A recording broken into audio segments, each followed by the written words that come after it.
Do you love your country? Do you want to make it great again? Do you want to take this fractured America and turn it into the glory that it once achieved? Our government is now calling you a domestic terrorism threat if you believe these things. If you actually care about your country, you are being considered a threat to it by your own government.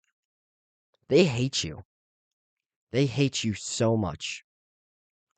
All of their actions show it. They don't care about us. They throw us under the bus time and time again.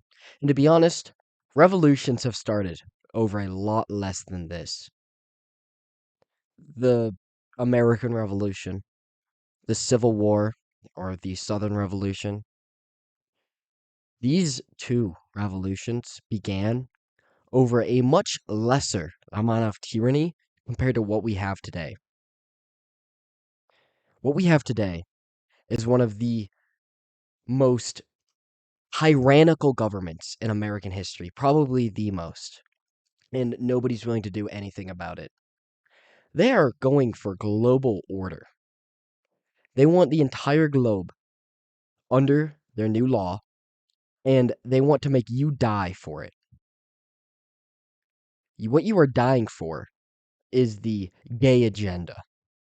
You're dying so men can marry other men, so women can marry other women, so grown men can marry little boys.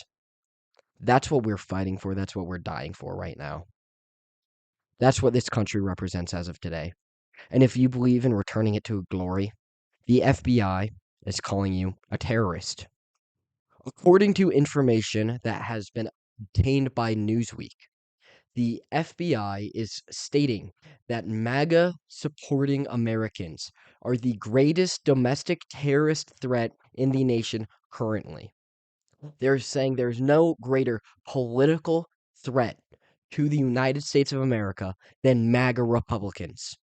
What is a MAGA Republican? It's a normal guy like you and me. It's somebody that, they go to the barbecue with their family. They go and have a good time at the arcade with their friends. They go and do some stupid thing. They're just messing around with the white boys. They go and act like white boys. They watch college football on Saturdays and NFL on Sundays. That is what a MAGA American is. Somebody who cares about their community. Somebody who works hard every single day so their wife and child doesn't have to. Works hard every day so their kid gets a chance to be educated. Maybe they are getting forced into the public education system, but the dad's still working hard to allow that to happen. It's unfortunate that it's the public education system that they're going to, but you know what? The family's doing their best.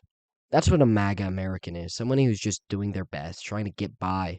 Somebody who doesn't want to pay $7 a gallon for gas. Somebody who doesn't want to pay outrageous prices for a home.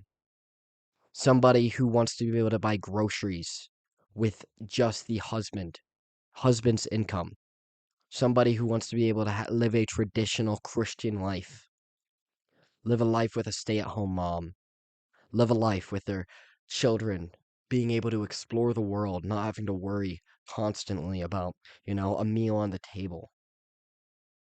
Without them having to constantly worry about how much money the government's going to steal from them. That's all we want. And that's what makes you a terrorist, just because you support Donald Trump. Support the guy who actually cares about us. Support the guy who isn't in it for the money. The guy who isn't in it for his own interest. A guy who's just a normal American, just like you and me, that wants to see his country great again. That's what the FBI is calling terrorism. Sure, we are currently being invaded on the southern border, but they don't care. That is not a threat to them. You know why it's not a threat? Because those people, they aren't part of our culture. Those people are coming in from Mexico. They're bringing their Mexican culture, and they are destroying our culture. That's what's going on. They are invading. It's mostly grown men. They're not coming with women and children. That's not who's coming over. It's age 20 to 50-year-old men. They're coming in. They are raping the women, abusing the women. They are hurting kids. They are murdering. They are stealing. They're taking jobs away from hardworking Americans. And they're bringing their culture and destroying ours. They are changing our country's laws. They are being allowed to vote. They are changing our elections. They're getting influence on that. And they're not being sent back because they're not a threat, because these people would love nothing more than the American spirit to die, because they know the danger of the American. They know history. History matters. History really matters. They know what's in our blood. They know what we did back in 1776. They know what we did in, what was it, like 1847? I can't remember the Civil War date start, but they know what we did. When we're unhappy, we fight back. That's the American spirit. That's what it is right there. They are afraid of the power that you and me have, a connected Christian culture. There's nothing scarier to the elite than a bunch of Christians. That's why every single communist, you know what they do first? They get rid of the Christians. They send them out of their country. They either kill the Christians or they deport them. You know, we see the Bolshevik Revolution. Christians were persecuted.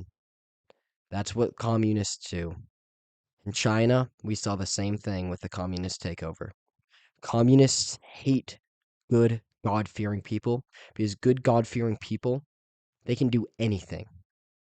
They are united, they are connected, they have something to fight for, and they're willing to die for it because they have the power of Christ on their side. Though they walk through the valley of the shadow of death, they fear no evil, for the Lord is with them, and his staff and rod, it comforts them. Little excerpt from Psalms 23, 4 right there. But it's so true. It's so real. There's nothing more powerful than Christ. And that's why they hate us. That's why they're coming after us. That's why they're destroying our country. You should be angry. You should be angry. They're saying that nobody's a bigger risk to the country than the only people who care about it, the only people who are willing to fight for it, the only people who are willing to die for what this country used to represent. You should be, nothing should make you more angry. You should have a burning sensation to your core. You need to be mad. You need to be mad right now. You need to let them know. You need to be willing to take action. Because you can keep saying, oh, I'll do something once they come knocking on my door. When they come knocking on your door, it's already too late. You need to stand up now. You need to tell everybody what you're willing to do. You need to tell everybody what your beliefs are, what your values are, and that you won't give them up so easily. Stop being so afraid. Because guess what? Fear is what has gotten conservatives where they are. Conservatives, oh, I don't want to look racist. Oh, the Mexicans can keep coming in. Oh no, don't deport them. That's racist. You don't call me racist. Oh no, the gays can marry. That'd be homophobic of me. Don't call me homophobic. I'm on your team. Oh yeah, you can transition just only as an adult. It would be transphobic to say otherwise. Anybody can, you can do what you want with your body. Mm-hmm. Stop being so afraid. Stop being afraid of being called a racist, a homophobe, a transphobe, whatever word they come up with. It doesn't matter. All that matters is your family, your community, and God, Jesus Christ Himself. That is what matters in your life. And if you're not willing to stand up for those things, then you have nothing to live for. Take that in for a second. Just take a second to reflect on that. I'm going to wrap up the video in a second, so pause the video, turn it off if you need to, shut down your computer, and just reflect on what you're willing to do to save your country and how much more you're willing to be pushed around. Are you going to be the guy that doesn't say anything until they're knocking on your door and taking you to the camp, putting you on the bus, putting you on the train? Or are you going to be the guy that starts the spark that leads to change? Which side of history do you want to be on?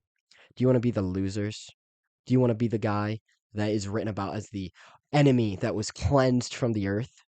Do you want to be written about as the hero who led the spark to save the greatest country the world has ever seen? Reflect on that. And on that note, so long, peace out, and God bless y'all.